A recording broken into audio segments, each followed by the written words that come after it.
Assalamualaikum warahmatullahi wabarakatuh. Good morning everyone. Morning. Alhamdulillah rabbil alamin wassalatu wassalamu ala nabiyina Muhammadin wa ala alihi washabihi ajma'in. Allahumma 'allimna ma yanfa'una wanfa'na bima 'allamtana wa zidna min karamika ilman ya rabbal alamin. Girls, Mister nggak tahu tadi kalian habis ngapain, kok banyak yang telat masuk Zoom kelasnya, tapi nggak apa-apa. Pada kesempatan pagi ini, this morning we will discuss about new topic, ya. Kita akan membahas topik sejarah yang berkaitan dengan sejarah Islam yang seharusnya tuh kalau di kurikulum yang 2013 itu pembahasan sejarahnya semester 1 itu dinasti Umayyah, semester 2 dinasti Abbasiyah. Nah, Mister nggak tahu kenapa masa Khulafaur Rasyidin tidak disebutkan di sini. Akan tetapi insya Allah akan Mister tambahkan keterangan mengenai masa Khulafaur Rasyidin ya pada kesempatan hari ini ya. Insya Allah juga untuk materi pada hari ini akan Mister share di Google Classroom kalian beserta dengan video pembelajaran Zoom kelas ini. Oke, kita mulai saja. Topik kita pada hari ini adalah sejarah Islam dari masa Nabi hingga kini. Ini judul secara umum ya. Judul kita hari ini kita membahas periode-periode sejarah Islam secara umum dulu, belum spesifik ya. Meskipun pertemuan kita tinggal kurang lebih 3 kali dengan ini ya, jadi tinggal 2 minggu lagi pertemuan kita. Awal Desember insya Allah kita akan mengadakan final test ya, final test. Oke. Next. Nah, para sejarawan membagi sejarah Islam itu ke dalam beberapa periode. Ya, yang pertama itu sejarah Islam pada masa Nabi Muhammad SAW ya, yang terdiri dari sejarah beliau ketika di Mekah dan sejarah beliau ketika di Madinah. Ya. Jadi periode pertama itu sejarah Islam saat diturunkan pada masa Nabi SAW yang meliputi dua masa, yaitu masa beliau di Mekah dan kedua adalah masa beliau di Madinah. Nah, periode kedua sejarah Islam pada masa Khulafaur Rasyidin, dan ini Mister masih bingung kenapa materi sejarah Islam pada masa Khulafaur Rasyidin tidak dimasukkan di dalam kurikulum, langsung loncat ke dinasti Umayyah dan dinasti Abbasiyah. Periode ketiga Islam pada masa Bani Umayyah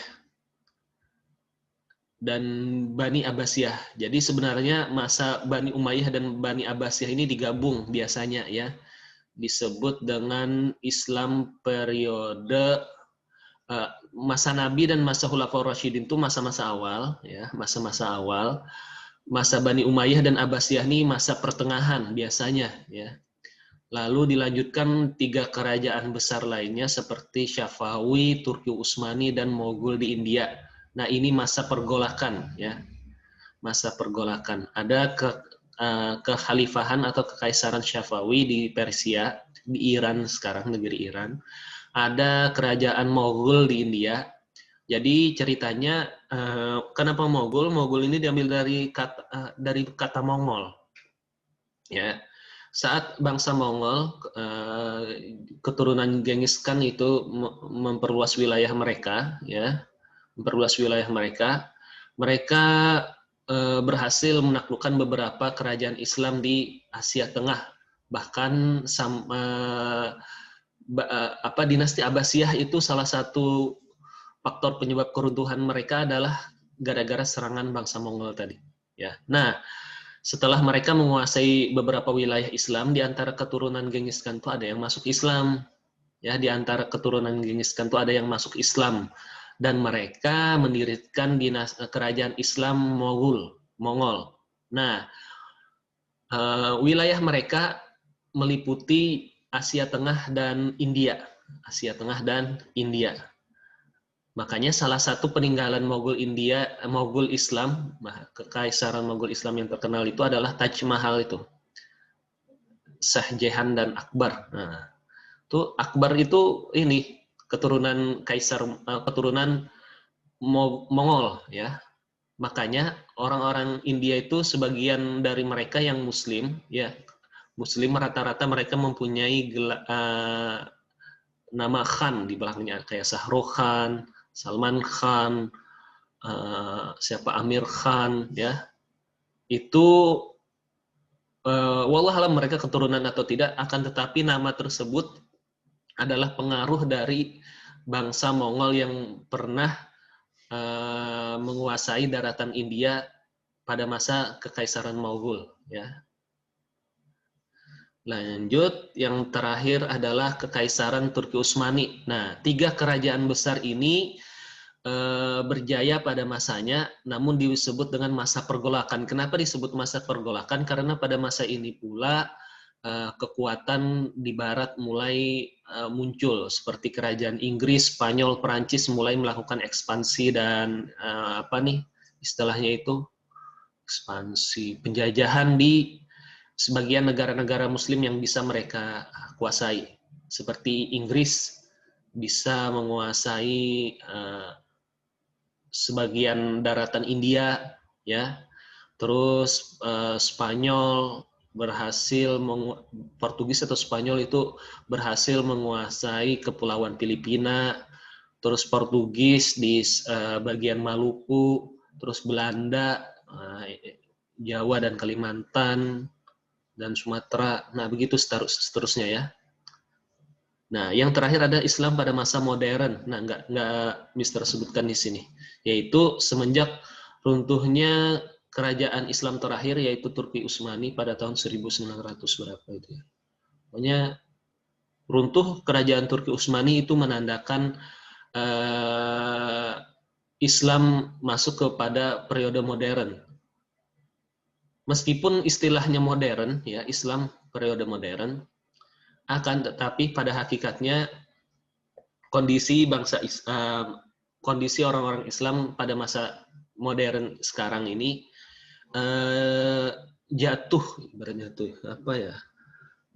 berada pada posisi yang jauh dari masa-masa kejayaan sebelumnya ya. Umat Islam secara ekonomi ataupun politik masih kalah dibandingkan dengan kekuatan-kekuatan lain seperti Eropa, Barat, Cina, dan lain-lainnya ya. Nah, kan klasik. Masa Nabi, Khulafaur Rasyidin, Bani Umayyah dan Abbasiyah itu masa klasik, akan tetapi ada juga yang menyebutkan Umayyah dan Abbasiyah itu udah masuk pertengahan. Ya. Wallahu alam, nggak apa-apa, itu cuma perbedaan istilahnya. Nah, nih klasik, pertengahan, modern. Ya. Nah, pada masa Nabi Shallallahu Alaihi Wasallam kekuatan Islam, wilayah umat Islam hanya meliputi yang berwarna hijau aja. Pada masa Nabi Shallallahu Alaihi Wasallam ya.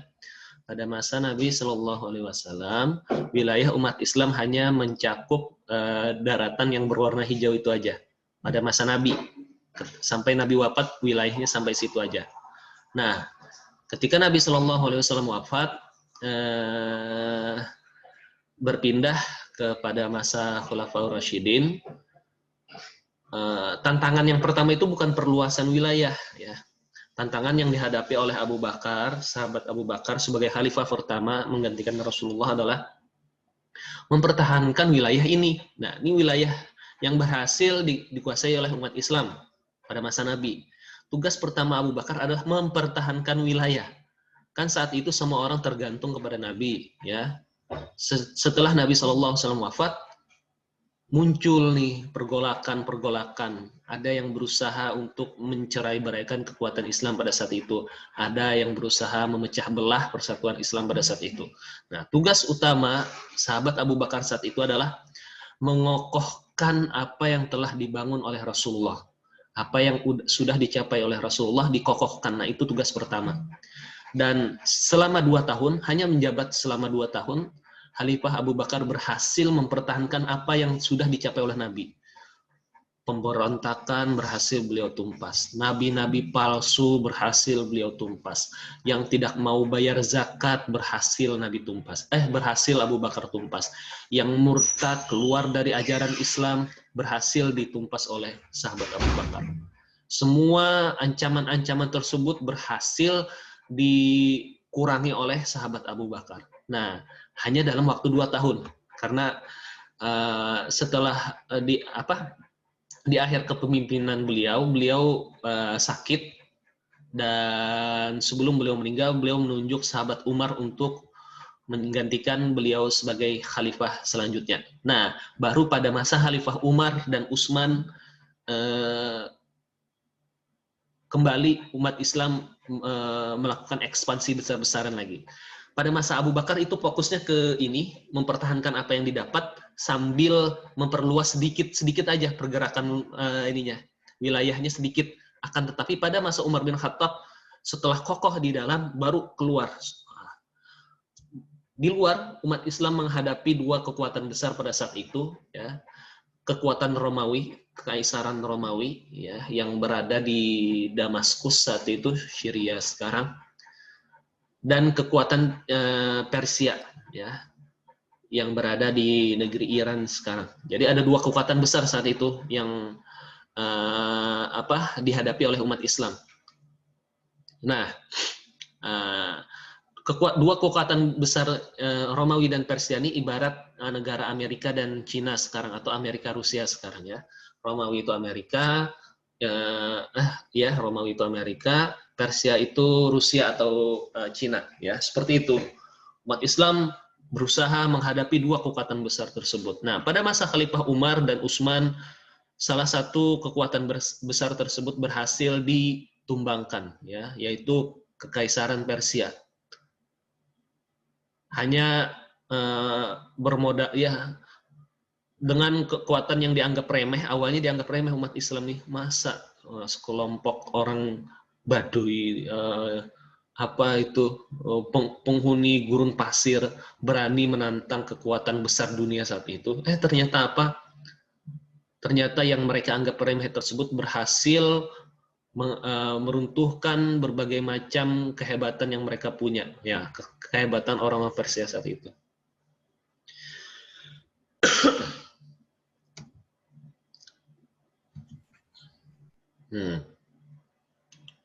Nah, pada masa Nabi dan pada masa Khulafaur Rasyidin, ya, begitu pula dengan dinasti Umayyah dan dinasti Abbasiyah, ciri yang dapat ditangkap dari masa itu adalah wilayah umat Islam berkembang luas sangat pesat. Bahkan ada sejarawan mengatakan hampir 2/3 sepertiga belahan bumi berhasil dikuasai umat Islam dalam waktu singkat, ya, dikuasai dalam waktu singkat. Yang kedua, adanya integrasi antar wilayah Islam. Semua wilayah tersebut, semua wilayah yang sudah ditaklukkan tersebut terhubung satu sama lain dengan ibu kota Islam pada saat itu, yaitu di Kufah, ya. Madinah dulu. Pada masa Khulafaur Rasyidin di Madinah, lalu pada masa Ali dipindah ke Kufah nanti. Dan yang terakhir adalah majunya ilmu pengetahuan dan sains di tangan orang-orang Islam, yang pada saat itu sempat mandek, ya, nggak terlalu berkembang di tangan orang Islam. Akhirnya ilmu pengetahuan dan sains itu berkembang pesat. Yang awalnya jalannya 20 km aja per jam, ketika di tangan orang-orang Islam langsung tancap gas 100 km per jam. Nah, lebih cepat gitu.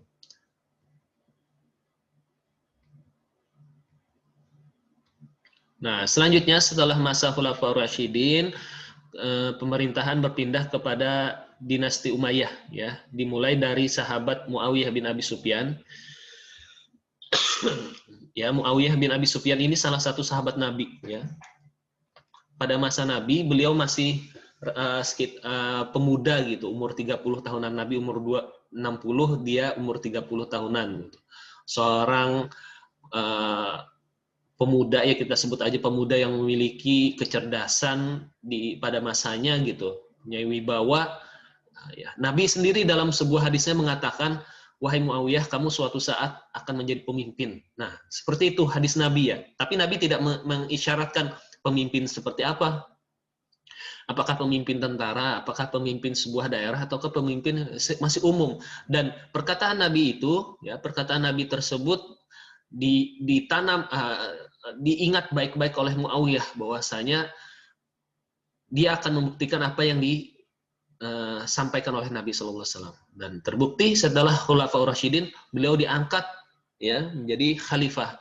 Akan tetapi berbeda dengan sistem Khulafaur Rasyidin, Muawiyah tidak melanjutkan tradisi para sahabat sebelumnya. Dia memulai sistem monarki ya. Wallahu alam apakah beliau yang memulai, akan tetapi beliau menunjuk anak beliau sendiri atau keluarga beliau sendiri sebagai pengganti beliau setelah beliau wafat. Nah, itu sistem monarki namanya. Artinya kepemimpinan beralih atau turun di kalangan keluarga raja saja. Entah itu kepada anak, kalau nggak ada anak, kepada saudara raja, kalau nggak ada saudara raja, keponakan raja biasanya. Kalau nggak ada, paman raja. Nah, sistem ini tidak digunakan oleh Khulafaur Rasyidin. Ya.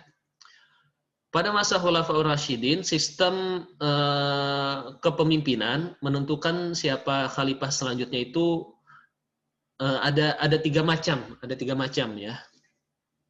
Yang pertama adalah musyawarah para sahabat ya. Para sahabat bermusyawarah menentukan siapa yang akan menjadi khalifah. Ini sistem yang pertama. Ini yang menjadi landasan Pancasila kita ya. Nomor 3 itu apa? Pancasila. 1, ketuhanan yang Maha Esa.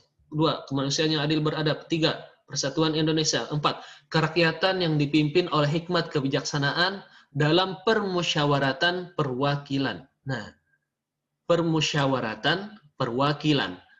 Para sahabat, sahabat yang berkumpul itu adalah wakil umat Islam. Mereka bermusyawarah, bukan voting, musyawarah untuk menentukan siapa satu orang ditunjuk untuk menjadi pemimpin atau khalifah setelah Rasulullah. Dan mereka sepakat bahwasanya yang pantas adalah Abu Bakar. Nah, Abu Bakar, sahabat Abu Bakar As-Siddiq ya, menjadi khalifah dengan sistem musyawarah mufakat. Para sahabat tetua sahabat itu berkumpul bermusyawarah menentukan kepentingan mereka bersama siapa yang menjadi pemimpin, dan mereka sepakat satu suara. Tidak ada yang menentang kesepakatan tersebut di dalam majelis tersebut ya. Bahwasanya Abu Bakarlah yang menjadi khalifah setelah Rasulullah. Maka otomatis Abu Bakar diangkat menjadi khalifah atas keputusan bersama. Itu sistem yang pertama. Sistem yang kedua adalah sistem perintah langsung. Ini yang dilakukan Abu Bakar terhadap Umar bin Khattab. Ketika Abu Bakar sudah merasa sakaratul maut, udah hampir dekat, dan beliau merasa tidak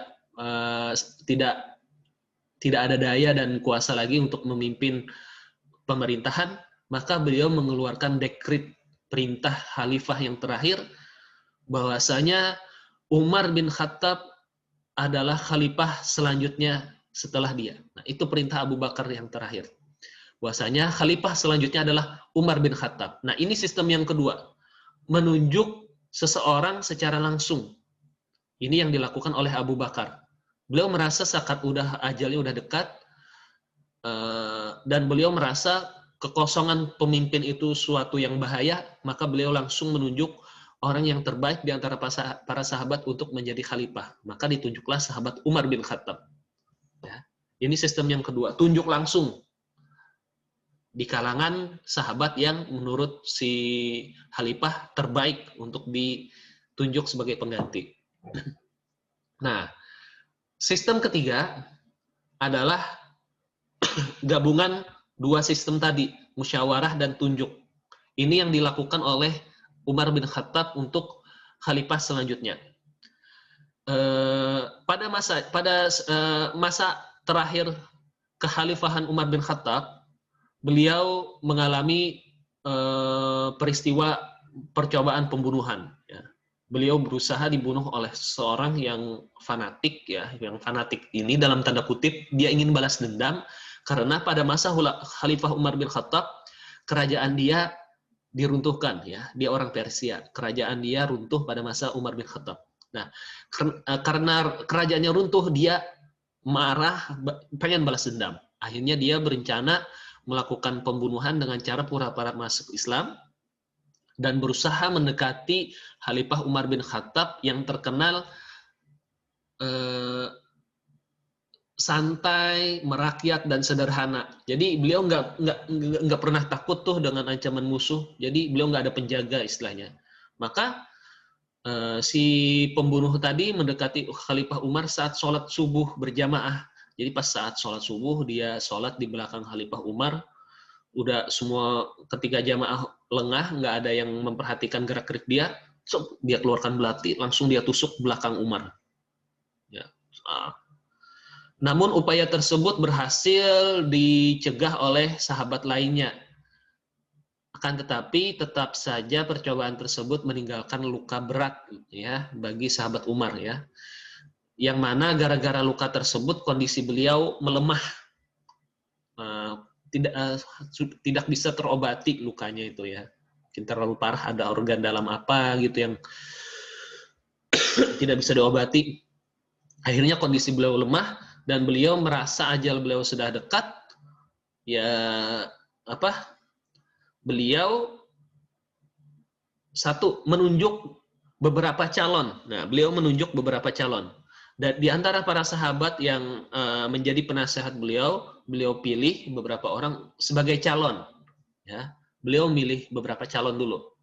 Lalu setelah calon tersebut terkumpul, beliau kembali mengumpulkan sahabat-sahabat yang bijak, yang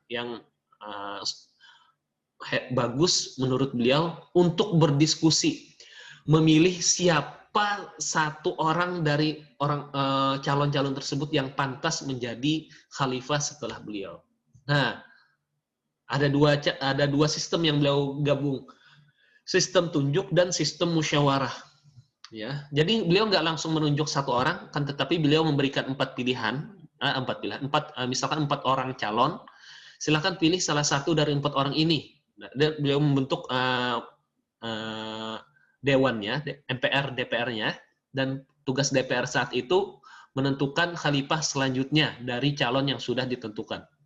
Dan kesepakatan dan hasil musyawarah dewan tersebut, mereka sepakat untuk mengangkat Utsman bin Affan sebagai khalifah selanjutnya, ya. Mengangkat sahabat Utsman bin Affan sebagai khalifah selanjutnya. Dan pilihan ini sangat tepat, ya. Khalifah Utsman memang terkenal sebagai seorang cerdas, pandai membaca situasi dan kondisi, dan pada masa beliau pula umat Islam berhasil mencapai barat Afrika, ya. Afrika Utara tuh sampai baratnya gitu, udah sampai berbatasan dengan negeri Spanyol, tapi belum sampai lagi negeri Spanyol. Nah, terus pada masa Utsman bin Affan dibentuk sebuah angkatan laut, ya. Sebelumnya nggak ada angkatan laut, semuanya darat semua. Lalu pada masa beliau dibentuklah angkatan laut, dan orang laksamana yang ditunjuk sebagai laksamana pada saat itu adalah Muawiyah bin Abi Sufyan. Nah, oke. Di akhir kepemimpinan beliau terjadi pergolakan, terjadi demonstrasi, ada beberapa orang yang tidak suka dengan cara kepemimpinan beliau, lalu akhirnya berhasil diprovokasi oleh seseorang yang tidak suka dengan orang-orang Islam. Akhirnya laksana bensin digabung dengan api, meledaklah sebuah peristiwa demonstrasi. Jadi ada orang-orang melakukan demo ke tempat Utsman bin Affan, meneriakkan bahwasanya Utsman bin Affan gini padahal nggak benar gitu. Utsman korupsi, Utsman curang, Utsman pilih kasih, padahal nggak benar gitu. Tapi karena mereka udah kalap, udah termakan dengan hoaks ya, akhirnya pecahlah demonstrasi tersebut. Mereka memaksa masuk ke tempat Utsman bin Affan dan salah satu demonstran berhasil menusuk sahabat Utsman yang saat itu sedang ngaji. Beliau sedang ngaji di rumah, tiba-tiba demonstran masuk, beliau diserang. Wallahu alam apakah meninggal di tempat ataukah Mister lupa ceritanya. Lalu para sahabat sepakat untuk mengangkat Ali bin Abi Thalib sebagai khalifah selanjutnya karena sahabat Utsman nggak sempat ngapa-ngapain waktu itu, nggak sempat memberikan instruksi apa-apa. Lalu para sahabat sepakat mengangkat Ali sebagai pemimpin atau khalifah menggantikan Utsman bin Affan. Nah, tugas Ali ini berat. Dia harus kembali mengkondisikan umat Islam yang saat itu sedang memanas satu sama lain. Yang satu menyalahkan, kenapa kamu ini, yang satunya menyalahkan gini. Nah, kondisi tersebut sampai-sampai menimbulkan perang saudara di antara umat Islam. Ya, betul. Pada masa Khalifah Ali bin Abi Thalib terjadi perang saudara di antara orang-orang Islam. Ada sahabat yang mendukung Khalifah Ali untuk melakukan sahabat Ali ketika menjadi khalifah dia mempunyai prioritas tersendiri. Sahabat yang lain pengen sahabat Ali ini menuntaskan siapa yang membunuh Utsman nih, diusut nih siapa yang membunuh Utsman. Kata Ali ada permasalahan yang lebih urgent, lebih penting selain itu, yaitu mengkondisikan umat Islam nih biar nggak berantem nih. Akhirnya masing-masing ngotot, pecah perang di antara mereka. Ya, ada 2 kali perang ya, perang Siffin dengan perang apa itu, perang Jamal dan perang Siffin ya. Perang Jamal ini terjadi ya sebenarnya semua itu terjadi karena adanya orang yang mengkompori provokator ya, yang memainkan informasi. Nah ini yang pengen ditangkap oleh sahabat Ali nih, siapa nih yang mengambil keuntungan dari ini nih. Beliau pengen ngusut itu dulu. Ya. Tapi ternyata strategi beliau kurang gitu, akhirnya terjadi perang gitu. Dan namun perangnya unik ya. Perangnya unik. Mereka tahu bahwasanya sesama muslim tuh nggak boleh saling menyakiti, tapi ini gimana ya perang gitu. Jadi mereka melakukan kesepakatan. Siapa yang meletakkan senjatanya nggak boleh dibunuh, biarin aja, artinya dia nggak pengen berperang lagi. Siapa yang terluka, udah nggak usah ini lagi. Nah gitu. Ini perang mereka. Pas berhadapan bingung nih, kamu serang duluan nggak? Kamu serang duluan. Ya mereka sebenarnya dalam hati mereka tuh nggak pengen ini, nggak pengen menyakiti saudara sesama Islam gitu. Tapi ya itu tadi, ini perang saudara yang paling unik gitu ya. Dan alhamdulillah korban yang ini nggak banyak gitu, korbannya nggak banyak. Meskipun tentara yang terkumpul banyak, tetapi korbannya sedikit karena mereka nggak pengen, sebenarnya dalam hati mereka nggak pengen menyakiti satu sama lain. Nah, namun provokator tetap bermain ya. Ingat, di mana ada kesuksesan, pasti di sana ada orang yang iri dan dengki. Nah, banyak orang yang pengen menghancurkan kekuatan Islam saat itu dengan cara masuk, melakukan infiltrasi, menyusup ke dalam barisan umat Islam, melakukan perpecahan, hoaks di mana-mana. Nah, mereka ini berhasil, sebagian dari mereka berhasil membunuh sahabat yang utama ya. Ada sahabat yang ini mereka bunuh ketika saat suasana kacau gitu. Nah, ketika sahabat ini terbunuh, ini lagi rame lagi gitu. Sampai akhirnya puncaknya adalah Khalifah Ali berhasil tetapi berhasil meredakan kondisi, akan tetapi beliau belum sempat menangkap gembongnya nih, gembong provokatornya belum sempat. Malahan beliau yang kena serangan musuh. Ya, musuh saat itu menyerang 2 orang sahabat besar, Muawiyah, saat itu jadi gubernurnya Damaskus, dan Khalifah Ali jadi presidennya gitu ya. Nah, gubernur dan presiden saat ini memanas gitu. Namun dua-duanya juga jadi objek perencanaan pembunuhan, karena 2 orang ini mempunyai kesempatan untuk mengembalikan kondisi Islam baik seperti semula. Namun ternyata yang berhasil mereka bunuh hanya Ali bin Abi Thalib. Muawiyah selamat ya, Muawiyah selamat dari percobaan pembunuhan. Nah, karena tidak ada yang karena saat itu umat Islam kehilangan khalifah lagi, ya Ali bin Abi Thalib dibunuh, maka naik Muawiyah meredakan kondisi yang kacau balau saat itu. Dan di tangan Muawiyah semua provokator tadi akhirnya berhasil ya, karena tinggal Muawiyah sahabat yang disegani gitu. Sahabat-sahabat yang lain banyak yang berdiam, tidak ingin mengacaukan kondisi gitu. Akhirnya Muawiyah tampil, beliau berhasil menangkap semua provokator dan ini dieksekusi. Jadi ancaman perpecahan umat Islam berhasil diredakan. Nah, karena para sahabat tidak ingin terjadi lagi peristiwa seperti itu, kebanyakan para sahabat mundur dari pemerintahan. Nah, karena para sahabat banyak mundur, Muawiyah akhirnya mengangkat dari keluarga beliau sendiri sebagai anggota pemerintahan. Lama-kelamaan beliau akhirnya menunjuk keturunan beliau sendiri sebagai pengganti. Nah, dimulai dari zaman beliau mengangkat anak beliau si Marwan ya namanya, lupa misalnya. Oh, Yazid. Terus Yazid, Muawiyah lagi, Muawiyah yang kedua, Marwan pertama, seterusnya. Sampai berapa orang nih? 14, 5, 10. Ya, 14 khalifah Bani Umayyah. Nah, ini semuanya turun-temurun ya, keluarga yang ditunjuk.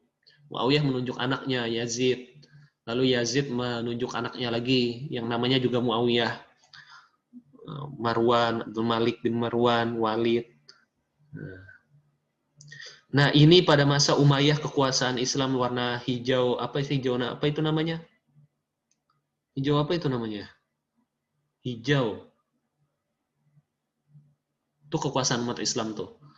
Hampir mencapai India, terus Asia Tengah, lalu hampir masuk ke Eropa, ya. Terus mendesak Romawi Bizantium, ya, sampai Konstantinopel, dan sampai masa Umayyah tuh benua Spanyol. Negeri Spanyol semuanya masuk ke dalam wilayah Islam. Oke, wah, kelamaan nih nggak ada yang ini. Oke, demikian dulu pembukaan mengenai sejarah Islam. Insya Allah akan kita lanjutkan pada pertemuan selanjutnya. Mudah-mudahan bisa kita selesaikan dalam waktu yang secukup-cukupnya ya. Demikian yang bisa Mister sampaikan. Untuk lebih sempurnanya, mari kita tutup dengan membacakan doa kafaratul majelis. Subhanakallahumma bihamdika, asyhadu an la ilaha illa anta, astaghfiruka wa atubu ilaik. Assalamualaikum warahmatullahi wabarakatuh.